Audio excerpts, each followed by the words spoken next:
In February 2002, in London, inside the quiet room of Kensington Palace, a long and emotional chapter of British royal history came to a close when Princess Margaret passed away. By her bedside at that moment were her two children, David Armstrong-Jones and Lady Sarah Chatto.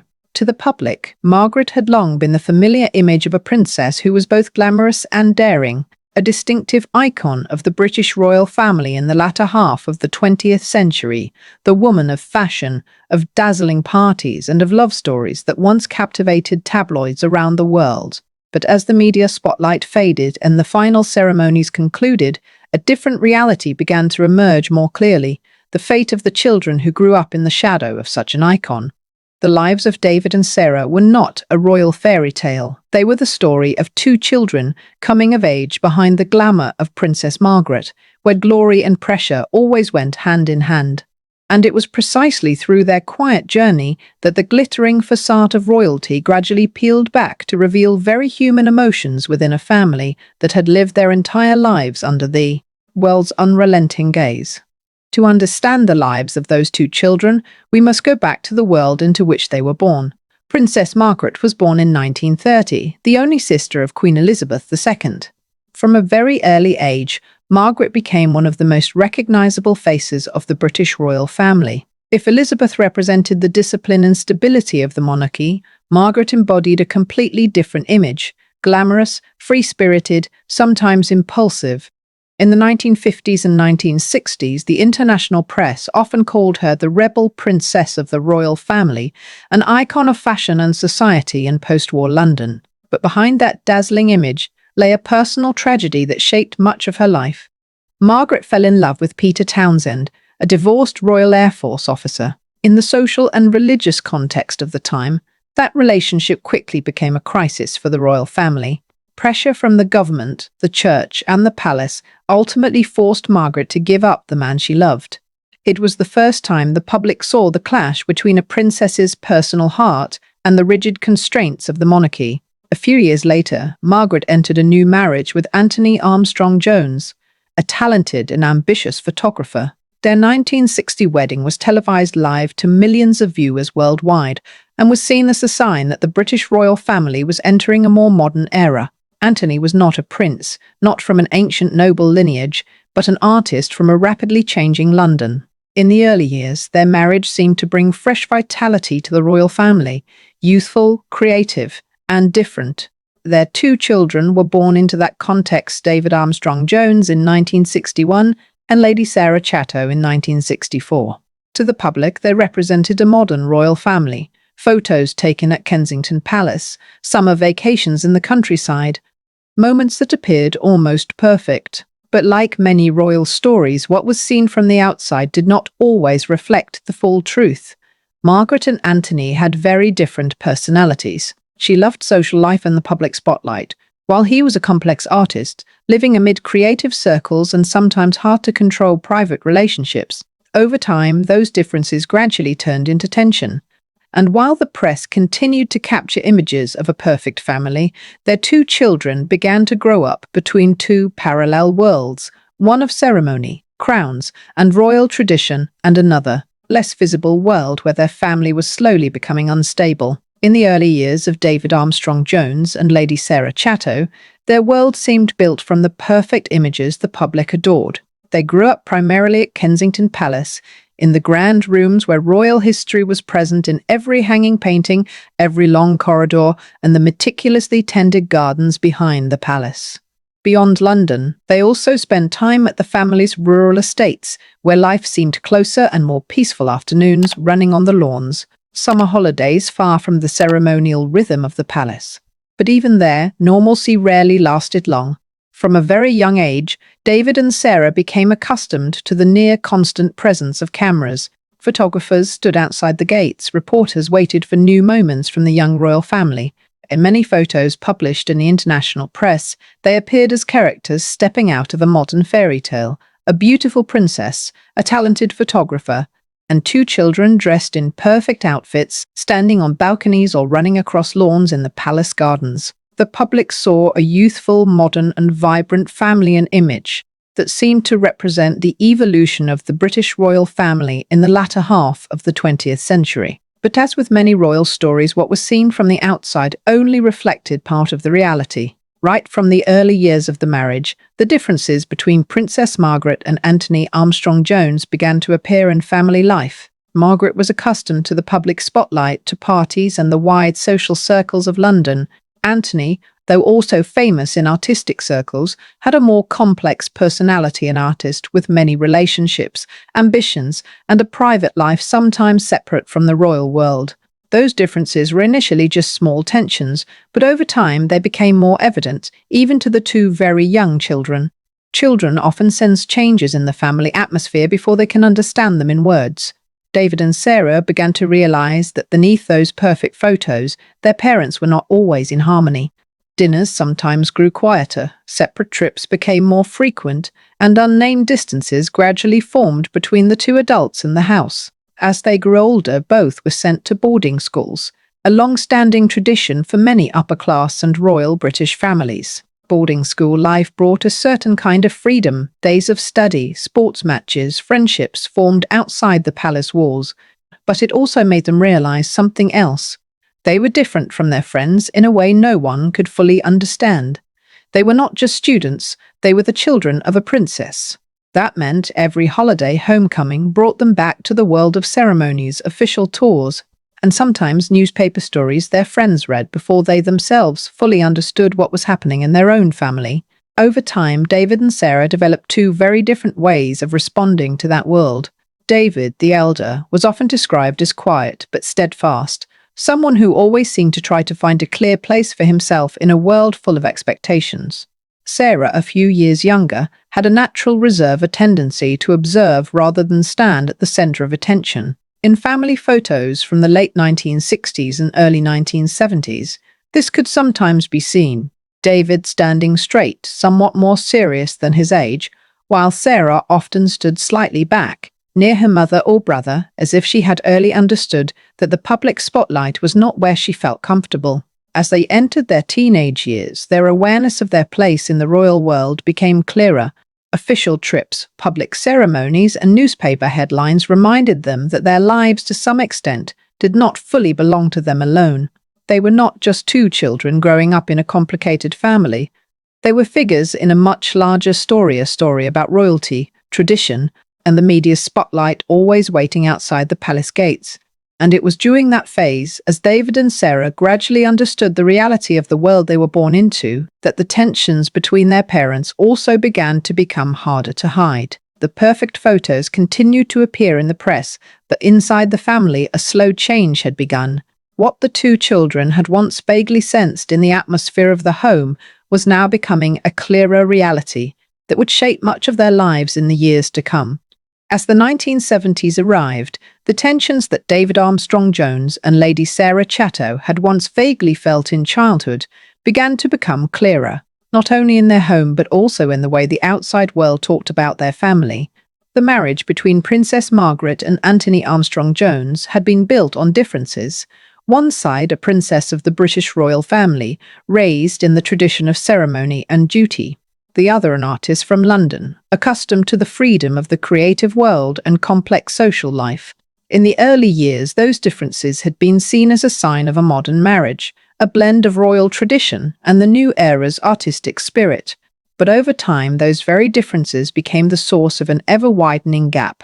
Margaret continued to live in the royal and upper-class London social circles, where parties, official tours, and social connections were central. Anthony, meanwhile, grew increasingly attached to his own world, photography, art, and complicated personal relationships that the press would later begin to exploit.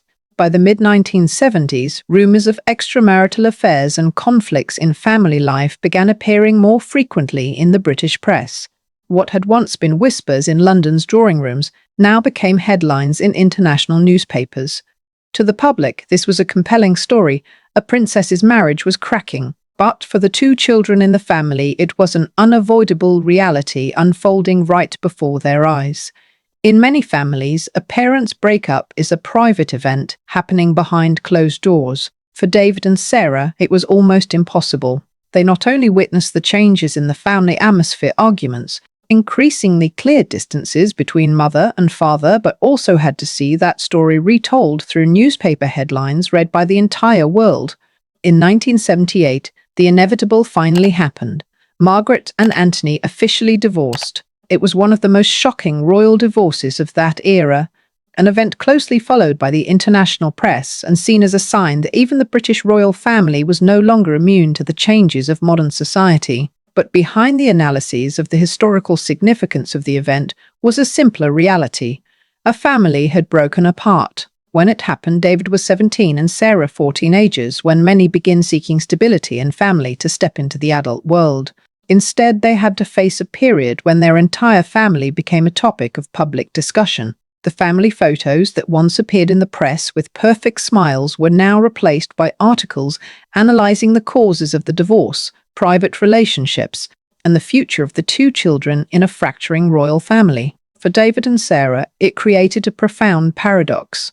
They were going through one of the most significant personal events of their lives, their parents' separation, but they could not go through it privately. Every small detail of the family crisis seemed to be recounted somewhere out there, by people who had never set foot in their home, and it was during that phase that the siblings began to realize an unavoidable truth about their lives. They were not just the children of two people trying to resolve a failed marriage. They were the children of a princess, and that made their family story part of British royal history. For many young people, adolescence is a time of self-discovery and building a sense of family security. For David and Sarah, those years coincided with a period of deep instability, not only in the family, but also in the way the world viewed their lives. Their parents' breakup did not just change the family structure, it also shaped how they viewed fame, power, and the cost of growing up in the royal spotlight. And as the 1970s drew to a close, the siblings began entering adulthood with a clearer awareness than ever that their lives would always be seen through the lens of their family, a family that history had turned into an icon, but to them, still simply the place once called home. After their parents' divorce, as David Armstrong-Jones's teenage years gradually passed and he entered adulthood, one question became clearer than ever in his life. Who would he be in a world that always saw him first as Princess Margaret's son? For many born into or near royalty, the path is often laid out quite clearly: participating in public duties, associating with royal charities, or holding roles in networks tied to the monarchy. But David, even from a fairly young age, seemed to sense that his life would not follow that direction. The experience of childhood amid palaces and media storms had made him understand one thing very clearly. If he did not find his own identity, his life might always be defined by stories about his family. So while many around him assumed he would step into some role close to the royal family, David began turning his attention to a very different, much quieter world than royal ceremony: craftsmanship. His interest in design and woodworking appeared quite early. Unlike fields tied to fame or power, craftsmanship has a simple and direct logic. You must learn the techniques, understand the materials, and create something with your own hands. For David, that brought a completely different feeling from the world in which he grew up. In the palace, everything carried symbolism: every room, every ceremony, every title tied to history and tradition. But in the woodworking shop, the value of a table or cabinet depended on the skill of the person who made it. That very difference drew him in. David began studying design and furniture-making techniques, spending time apprenticing in ways many did not expect from someone of royal blood. He did not seek a position in the machinery of power or in the social circles already open to him. Instead, he sought a profession where results had to be proven through personal skill. In the years that followed, that passion gradually developed into a real career. David founded his own furniture design brand, later known as Lindsley. The brand's products, from tables and cabinets to intricate decorative objects, were made from fine woods and renowned for their exquisite craftsmanship. In a world where his name could easily open many doors, David tried to build his career in a different way, based on the quality of the work. But even as he did so, his family fame always followed him. Any article about Lindsley products usually began with the same familiar introduction: son of Princess Margaret. That created the paradox many in David's position must face. On one hand, family name could attract attention and create opportunities. On the other, it also placed every success under a question mark. Was the work recognized for real talent or because of family fame? For David, this was a challenge that lasted many years. He had to prove, sometimes more than others, that his work had its own value. Those who worked with him often mentioned his seriousness and meticulousness in every detail of design qualities, perhaps not always associated by the public with a member of the royal family. And it was through that process that David gradually built his own place in the design world.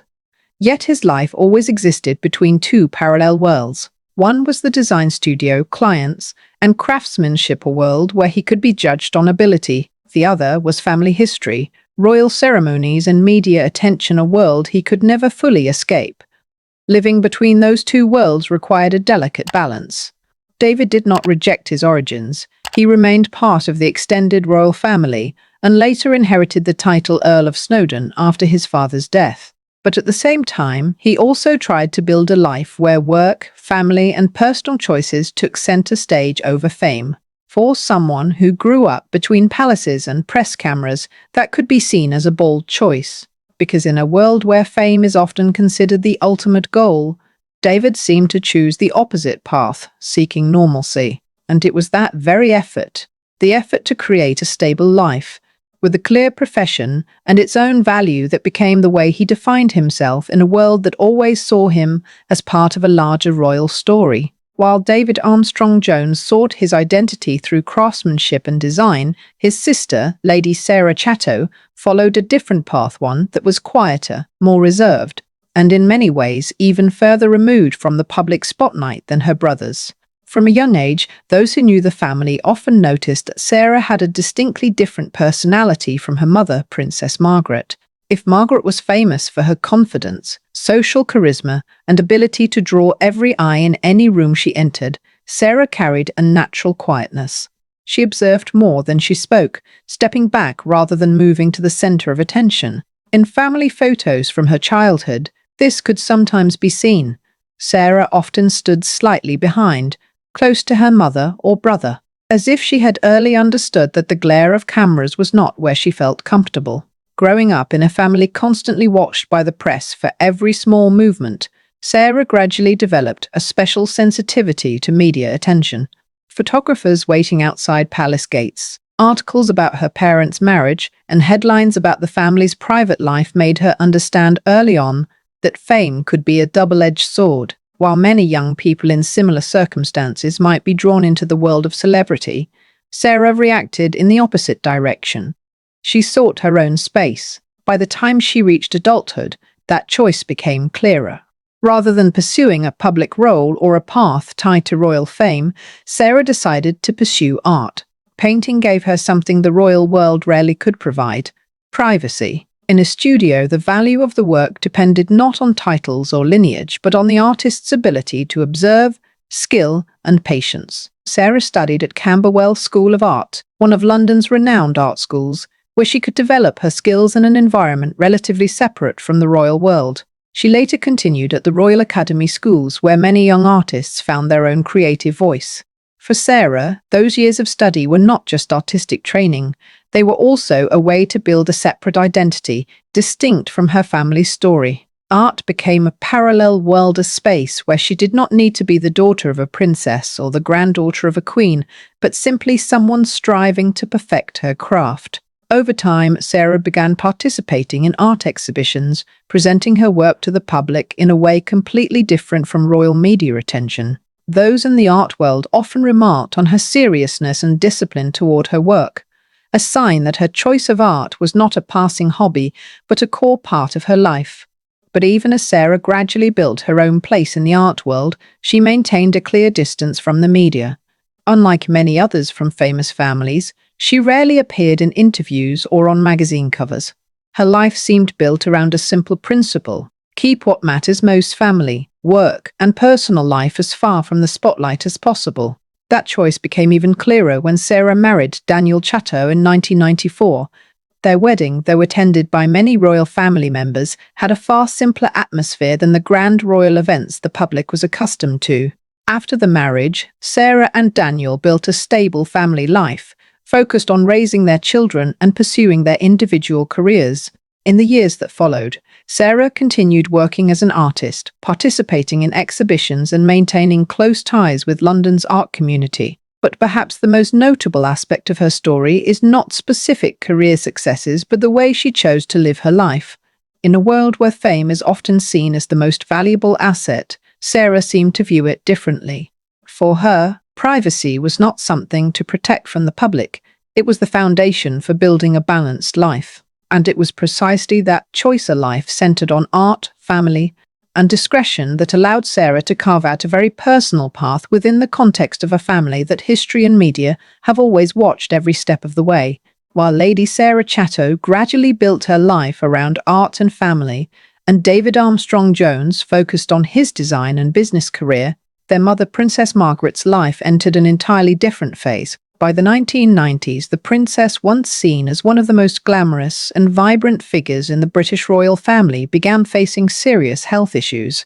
The preceding years of lively social life parties, official tours, striking fashion images gradually gave way to a much harsher reality. Margaret endured a series of medical problems, including successive strokes and lung-related illnesses, which increasingly limited her mobility and public appearances. To the public, this change seemed quite sudden. In many people's memories, Margaret remained the youthful princess of earlier decades, the woman with a sharp smile, confident style, and the ability to captivate every room full of guests. But in the family's reality, her final years were marked by a shrinking world around her. Public appearances became fewer, social events rarer, and most of her time passed in the private spaces of Kensington Palace. It was during this period that the relationship between Margaret and her two children began to change in subtle but profound ways. As children, David and Sarah grew up in the shadow of a royal icon, a mother always in the press, always linked to stories of fashion, society, and sometimes scandal. But as Margaret's health declined, the gap between her public image and her private self gradually narrowed in her children's eyes. For David Armstrong-Jones and Lady Sarah Chatto, she was no longer simply a royal icon. She became a mother, entering the most difficult years of her life. During that time, both children became her closest companions. Though each had their own life, David with his design and business work, Sarah with her art and family, they maintained a close connection with their mother, regularly spending time with her as her health worsened. Those who knew the family later often spoke of Sarah's devotion in Margaret's final years, when she devoted much time to caring for and supporting her mother in daily life. For David, that role carried different meaning as an adult. He was not only the son of a princess, but also someone who gradually came to understand more clearly the personal struggles his mother had endured throughout her life, from royal pressures, marital failures, to years lived under relentless media scrutiny. It was in this quieter phase of Margaret's life that an important shift occurred in how her children saw her. As children, they saw their mother mainly through the public lens, a famous, strong, sometimes unpredictable woman. But as adults, and especially in her final years, they began to see other sides of that person: vulnerability, regrets, and efforts to hold the family together in circumstances that were not always easy. That is a process of understanding many children go through as their parents age, but in David and Sarah's case it unfolded against the unique backdrop of a royal family, where every detail of life is often observed by the public. As the early 2000s arrived, Margaret's health continued to decline. After years of battling illness, she passed away in February 2002 in London.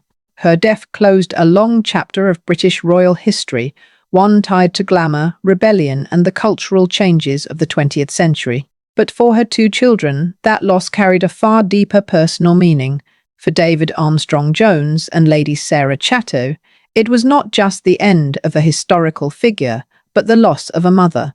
And in many ways, it was also a turning point in their own lives, a moment when their family story, once defined by fame and public spotlight, moved into a new phase where personal memory became more important than the image the world had once seen.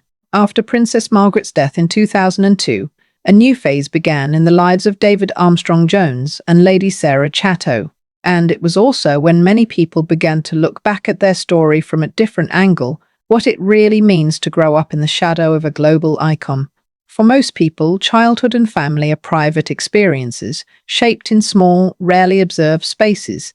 But for David and Sarah, from their earliest years, their family existed under public scrutiny. Their mother was not just a mother, she was a cultural icon, a figure constantly appearing in international press, a princess the world watched with endless curiosity. That created a special kind of psychological pressure few can truly understand. When your parent is famous, your identity is often defined before you have a chance to define yourself. In David and Sarah's case, it was even more complex because they were not just children of a celebrity, but members of a royal family and institution tied to history, tradition, and societal expectations placed on every individual within it. In their adult years, both had to face a basic but difficult question. Who were they, beyond being the children of Princess Margaret and the grandchildren of Queen Elizabeth II? Pressure from the public and from royal tradition itself sometimes made that question more complicated. The public often expected royal family members, or those close to it, to continue living in the spotlight, attending major events, and maintaining a media presence. But David and Sarah seemed to choose a different approach. Over many years, they gradually built their own survival strategy in that world, maintaining just enough distance from fame. Their paths were not entirely the same. David, with his career in interior design and craftsmanship, still had to appear in some public contexts, exhibitions, clients, work-related events. But even in those spaces, he tried to keep the focus on the product and profession rather than personal fame. Sarah, by contrast, chose an even more private path. Her life revolved around art, family, and a smaller community of artists. But though their paths differed, their goals seemed the same: to stay away from the kind of fame they had seen too clearly in their childhood. Looking back at their mother's life, both David and Sarah understood clearly that the glamour of fame did not always bring stability or happiness. Princess Margaret's life had been defined by constant public attention that could bring power and influence, but could also expose every personal failure to millions. Growing up in that environment made her two children acutely aware of the cost of fame. And perhaps for that reason, when building their adult lives, they placed different priorities first. Instead of trying to become the central figures in media stories, they focused on less noticed but more enduring things: work, family, and personal relationships. That was not an obvious choice for people born into a family known to the entire world. But for David and Sarah, it seemed the only way to create their own identity. Over time, that choice shaped their lives in ways very different from the image the public once associated with their family. Rather than continuing the story of spotlights and parties that Margaret once represented, they built much quieter lives where success was measured by stability and personal meaning, not by degrees of fame.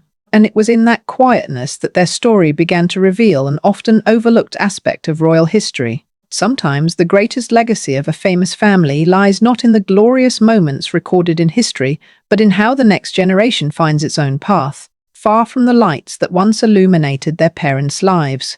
Looking back at the journey to adulthood of David Armstrong-Jones and Lady Sarah Chatto, what becomes clear is that although they shared the same childhood, the same family, and the same royal history behind them, the ways they faced the shadow of the past were very different. Those two lives developed along separate paths, reflecting two different ways of surviving in the world of fame and tradition. David, the elder, entered adulthood with a fairly clear choice: build a career that could stand on skill and real work. Over many years, he developed his interior design brand, Linley, and gradually became known as a designer and entrepreneur in fine woodworking. His work was tied to the precision of craftsmanship, carefully crafted wood surfaces, design details requiring many hours of labor and focus. In a sense, that profession was almost the opposite of the world he grew up in. In palaces and royal ceremonies, everything often carried symbolism, representing history and tradition. But in the design studio, a product's value depended on the quality of the work. It was an environment where titles could not replace skill. Meanwhile, Sarah's life followed a completely different direction. As the younger sibling and someone with a quieter personality, Lady Sarah Chatto seemed to realize early that the path right for her was not stepping into the public eye, but withdrawing from it. Art became the center of her life, a space where personal creativity and observation mattered more than any title. As a painter, Sarah spent most of her time in quiet spaces, studios, small exhibitions, and the art community where she could be seen first as an artist. Alongside that, she built a stable family life with her husband, Daniel Chatto, and their children, a life where privacy was treated as a value to be protected. When placed side by side, the difference between David and Sarah becomes quite clear. One chose the world of business and design, where work could bring him into contact with clients, exhibitions, and professional events. The other chose art and family, where the pace was slower and less tied to public lights.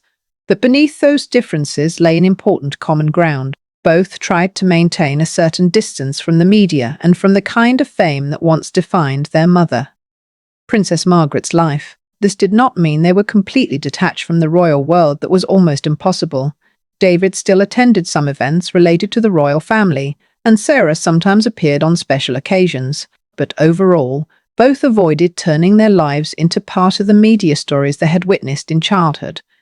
To many observers from the outside, this choice might seem simple, but for those born into a family known to the entire world, keeping distance from fame requires a special kind of discipline. It requires the ability to say no to opportunities that could bring quick attention and instead focus on less glamorous things: work, family, and everyday life. Over time, those very choices shaped the lives of David and Sarah. One became an entrepreneur and designer, the other an artist and devoted mother. Two different paths, two different rhythms, but both aimed at the same goal: building a stable life where personal identity was not entirely defined by family history.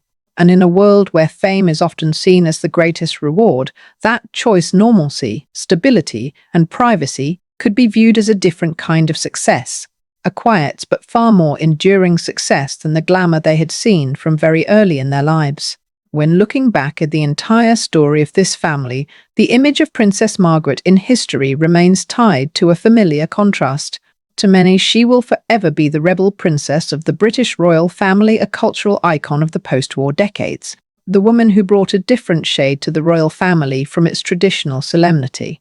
Margaret lives on in public memory, with dazzling evening gowns, London society parties, and love stories that captivated the press for years.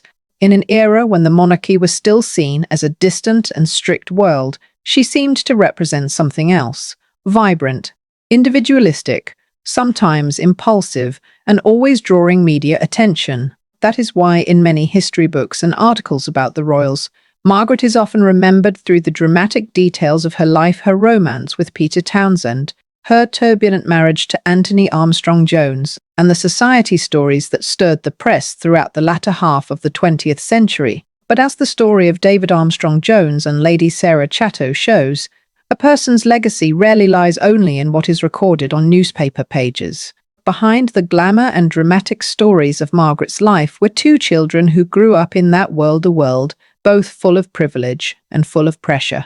Their childhood was shaped by the perfect photos the public saw and the family tensions the public did not always fully understand. But as adults, both David and Sarah chose to build separate lives, detached from much of the spotlight that once illuminated their family. David developed his career in interior design and business, focusing on craftsmanship and work quality. Sarah chose the path of art and family, living a far more private life than the image the world once attached to her mother. Over time, those two paths gradually proved something important. Family fame does not have to determine a person's entire life. Both built stable lives, with work, family, and personal relationships at the center elements, sometimes less noticed in royal stories, but carrying deeper meaning in real life. This raises a broader question, not just about Margaret, but about the very nature of fame and power. What truly remains after the royal glamour fades? The parties, newspaper headlines, and moments recorded in history may create a person's public image, but they do not always tell the full story. In Margaret's case, perhaps the least talked about part of her legacy lies in her two children, people who grew up in complex circumstances but ultimately found their own paths. The story of David and Sarah shows something simple yet profound.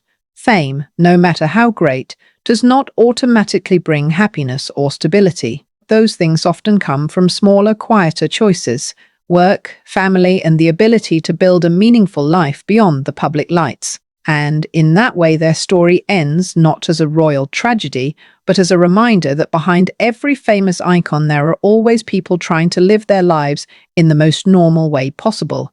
If you want to explore more untold historical stories behind famous figures, don't forget to subscribe to the channel so you don't miss the next episodes. Thank you for watching and see you in the next history story.